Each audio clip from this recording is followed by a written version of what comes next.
아주 오래전 그 중세 시대의 유럽에서는 그 이전까지는 그 하나님을 중심으로 온 세계를 구상하다가 이 계몽주의 근대 시대에 이르러서는 이 기존의 모든 것을 하나님 중심으로 생각하던 것이 이 잘못된 거 아니냐 하면서 이제 기독교 사상을 비판하는 여러 가지 것들이 나오게 되었습니다.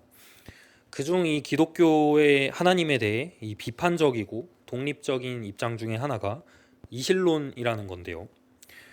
이 이신론은 기독교 신학을 비판하면서 나온 것이지만 이 신이 없다는 무신론도 아니었고 이 기존의 기독교 신론도 아니었습니다. 이 바로 하나님은 세상을 창조한 신이신 것도 인정하고 하나님이 존재한다고도 인정했지만 그 하나님이 더 이상 세계에 관여하지 않는다는 것이었습니다. 저는 이 손목시계에 대해서 잘 모르지만 어쨌든 이 손목시계를 좋아하시는 분들이 계실 것 같은데요. 이 손목시계 중에 오토매틱 시계 또는 기계식 시계라고 불리는 것이 있습니다. 이 오토매틱 시계는 이 시계 약이 없습니다. 이 배터리를 충전하는 그런 배터리 장치가 없습니다. 그냥 일상생활 중에 그냥 손목이 자연스럽게 움직이는 것만으로 이 시계 속에서 이 태엽이 자동으로 이렇게 감겨서 이 시계를 계속 작동시키기 때문에 이 따로 그 약을 바꾸거나 충전할 필요가 없이 이 시계가 돌아가는 것입니다. 이런 기계식 이 시계는 충전재가 필요 없는 시계는 당연히 고장이 잘 나는 것입니다. 굉장히 정교한 기술이 필요하고 그 속에 얇고 섬세한 이 장치들이 있어서 고장이 잘 나는 것입니다. 하지만 이 자동 그 기계식 시계 중에 이 최고의 고가 하이엔드 시계들은 고장도 잘 나지 않는 것으로 이 정평이 나 있습니다. 예를 들어서 이 파텍 필립이라는 이 스위스에 있는 세계 최고의 시계 회사, 이 하이엔드 회사가 만든 이 시계는 고장이 안 나는 것으로 아주 유명합니다. 물론 너무 비싸기 때문에 이 회사의 시계는 이 세계에서 최고로 비싼 것이기 때문에 사람들이 다 애지중지 조심스럽게 다룰 수밖에 없어서 이 고장이 안 나는 걸지도 모릅니다. 네, 이 기업의 이 캐치프레이즈, 이 기업의 구호도 굉장히 특이합니다. 당신은 우리에게서 시계를 구매하는 것이 아닙니다. 당신은 우리 시계를 후손들을 위해 잠시 맡아두는 것 뿐입니다. 이 당신이 시계를 구매한 것이 아니라 이 후손을 위해 잠시 맡아둔 것이다. 이 말이 무슨 뜻입니까? 자신들이 제작한 이 시계는 이 최고의 시계이기 때문에 완전하기 때문에 이 구매한 사람이 이 소비자가 수명을 다해서 죽어도 이 시계는 영원히 멈추지 않고 남아서 작동한다는 뜻입니다. 인간 중에 이 최고의 기술자들이 만든 시계가 영원히 문제없이 작동한다고 하는데 하나님은 완전한 신이 아니냐. 인간이 최고의 기술자가 이 시계를 만들면 그 시계를 더 이상 손볼 필요가 없는데 하나님은 완전한 창조자시다. 그러니까 하나님은 이 우주를 처음에 완전히 창조하셨기 때문에 더 이상 이 세상에 관여할 필요가 없다. 그래서 하나님은 지금 이 세계를 통치하고 계시지 않는, 돌보시지 않는다라고 하는 것을 이신론이라고 합니다. 네, 오늘이 이 창조절 첫째 주일이어서 이 창조에 관한 말씀을 준비했는데요. 이 많은 사람들이 창조에 대해 오해하는 것이 있습니다. 그것은 이 창조는 창세기에만 잠깐 나오는 사건이고 그 중에서도 이 창세기에서 창세기 1장, 2장이 이 하나님의 창조 사건의 전부라고 보는 것입니다. 이 창조는 아주 오래전에 그 우리가 알 수 없는 그 무에서 유가 탄생한 아주 오래전의 과거의 그 사건이고 일회적이었던 그 단 한 번의 사건이라고 보는 것입니다. 그런데 사실 성경에는 다양한 상황에서 이 창조라는 단어를 사용하고 있습니다. 무에서 유가 생기는 이 최초의 창조 외에도 하나님께서 직접 그리고 여러 성경의 기자들이 다양한 상황에서 이 창조라는 표현을 쓴다는 말입니다. 오늘 읽으신 본문 이사야서 본문 18절 띄워주실 수 있습니까? 이사야서 18절을 함께 읽어보시겠습니다. 시작.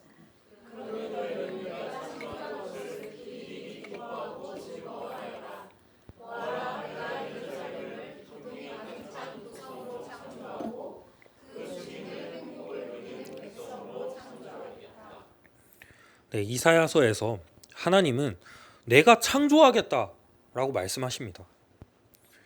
네, 하나님이 이 창조를 과거에 다 끝난 완성된 행위로 여기고 계십니까? 아니면 지금도 계속 일어날 수 있는 어떤 것으로 말씀하고 계십니까? 그리고 시편 본문 읽으신 부분 30절을 함께 다시 읽어보겠습니다.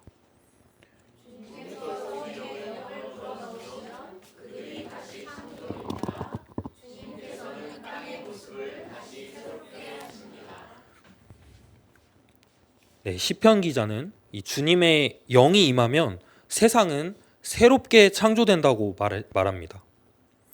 또 다른 시편의 구절에서는 하나님 내 속에 더러운 마음을 정하게 창조해 주십시오라고 하나님께 요청하기도 합니다.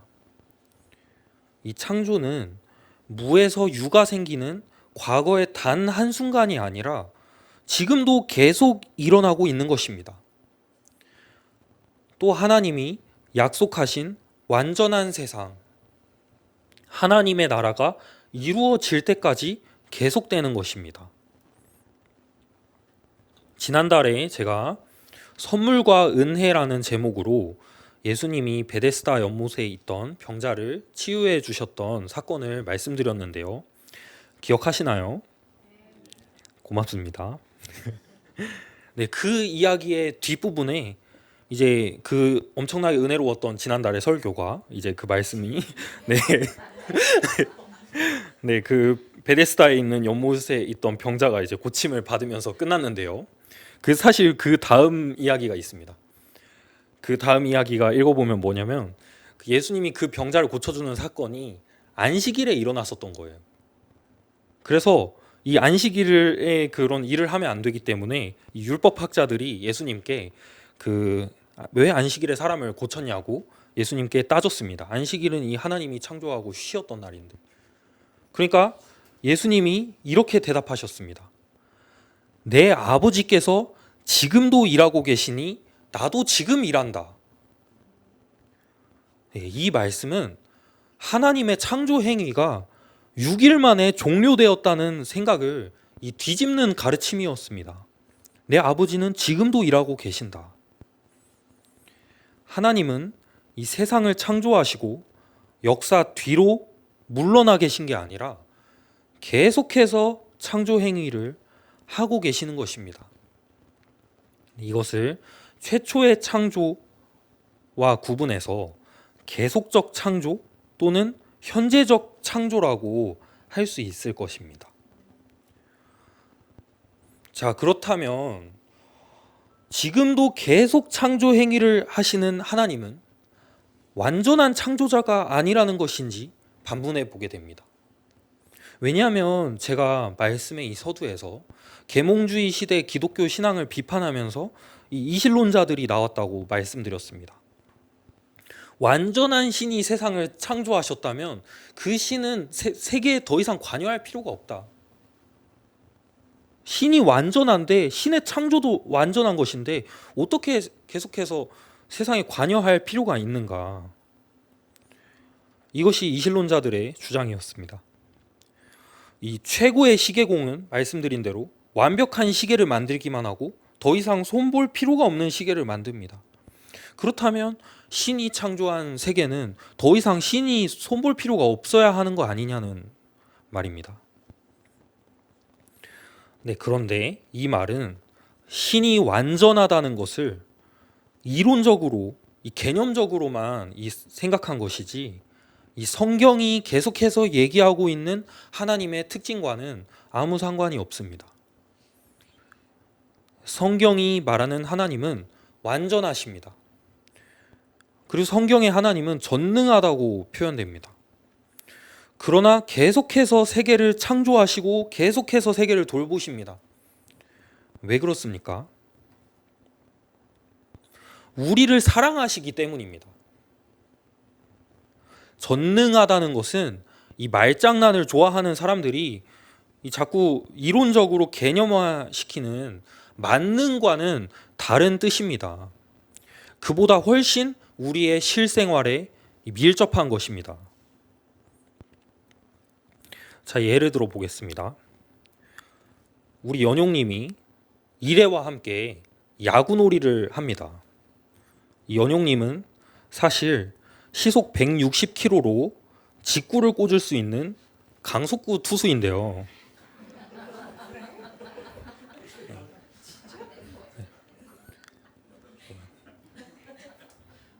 네.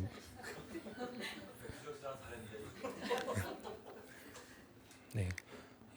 사실 들곳에 계시면 안 되는 강속구.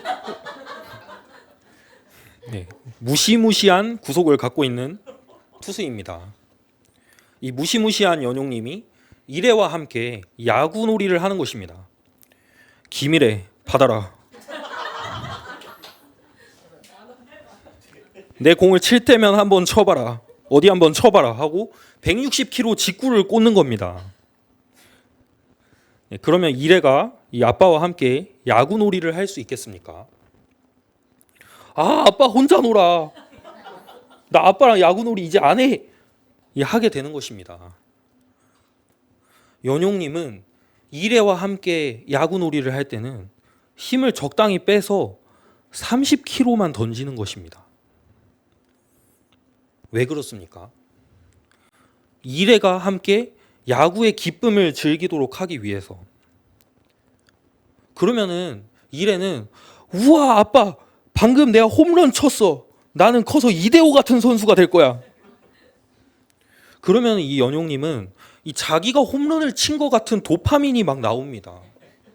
일부러 살살 던져서 홈런 맞는 공을 던져준 건데도 마치 자기가 해낸 것처럼 그렇게 행복해 한다는 것이죠. 왜 그렇습니까? 사랑하기 때문에. 이 서로 사랑하는 연인들은 걷는 속도를 맞추어 걷습니다. 이 달리기가 세계에서 가장 빠른 우사인 볼트도 이 빨리 걷기로 대회를 하는 경보 금메달리스트도 자신이 사랑하는 연인과 함께 걸을 때는 상대의 속도에 맞춰서 걷는 것입니다. 이것이 능력이 없는 것입니까? 능력이 없는 것이 아닙니다. 완전하지 못한 상태가 되는 것이 아닙니다. 오히려 사랑이라는 이 마법이 그 사람을 완전하게 만들어서 더 완전해지게 만들어서 함께 행복한 순간이 계속 창조될 수 있도록 해주는 것입니다. 성경에 이 얘기하는 이 하나님의 전능함은 하나님이 모든 부분에서 만능을 과시한다고 말하지 않습니다. 하나님이 우리를 사랑하시기 때문에, 우리를 인격적으로 대하시기 때문에 하나님이 자신의 존재를 얼마나 비울 수 있는지를 얘기하는 게 성경입니다. 하나님은 자신의 존재를 비워서 우리를 자신의 창조 세계 속으로 계속해서 초대하고 계신다고 얘기하는 것이 이 성경의 가르침입니다. 우리는 이 사랑의 전능함과 이 현재적 창조에 대해서 다 한 번씩 경험을 가지고 있습니다. 부모님은 아이를 키울 때 이 아이가 레고 장난감 조립하는 거 아시죠? 그 조립하는 걸 지켜봅니다. 어른의 시선으로 이렇게 보면 단번에 맞추면 완성할 수 있는 부품들이 이렇게 보이지만 이 아이는 이 부분과 저 부분이 맞지도 않는 부분을 막 조합하려고 하고 이리저리 시도해 가면서 완성할 수 있도록 이 부모님이 다 알고 있는 부모님이 가끔은 모른 척하기도 하고 가끔은 가벼운 조언만 해주기도 하면서 아이가 이것을 끝냈을 때 자기가 스스로 완성했다는 뿌듯함을 느낄 수 있게 합니다. 이처럼 하나님의 전능함은 우리가 하나님 나라를 이루어가는 것에 우리로 하여금 즐겁게 참여할 수 있도록 하는 전능함입니다. 하나님이 가지신 창조의 기쁨을 우리도 함께 느낄 수 있도록 이 세계의 우리를 이 세계를 보존하도록 이 세계를 하나님 나라로 바꾸어 가도록 우리를 계속해서 초대하시는 것입니다. 이것이 하나님의 전능함입니다. 그래서 우리가 하나님 나라를 믿을 때, 우리가 하나님 나라 신앙을 고백할 때 하나님은 우리가 관조적인 구경꾼이 되길 원하지 않습니다. 우리가 신나서 그 나라를 이루려고 참여하는 모습을 보고 싶어 하시는 것입니다. 우리 오늘 하나님의 창조가 현재적이고 지금 이 순간에도 계속된다는 것과 그 계속되는 창조 행위에 하나님이 사랑의 전능함으로 우리가 참여하도록 초대하신다는 말씀을 들었으니 각자의 자리에서 하나님 나라를 세워가는데 더 용기를 가지시면 좋겠습니다. 받은 말씀 기억하시면서 침묵으로 기도하시겠습니다.